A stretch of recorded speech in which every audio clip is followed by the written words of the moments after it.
د کندهار ښار د پراختیا تازه هڅې د کندهار ښاروالۍ مسؤلین وایي د دغه ښار د پراختیا لپاره د څه باندې 3 میلیارډ افغانۍ په ارزښت د 3 سترو رغنیزو پروژو کارونه پیل کړي دي.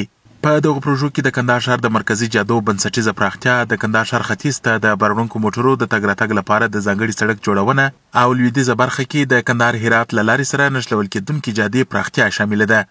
مسؤلین وایي د دغو پروژو پلي کېدو سره به کندهار کې سوداګریز فرصتونه لا زیات سي.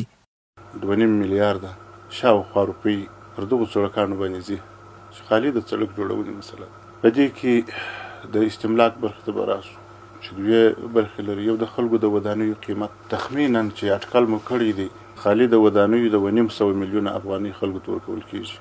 د دغو پروژو پلي کېدو په موخه تر 1500 پورې د استوګنیزو کورونو، دوکانونو او جړسو مارکیټونو څښتنانو ته د استملاک او مځکو د ورکړې بهیر هم پیل شوی دی.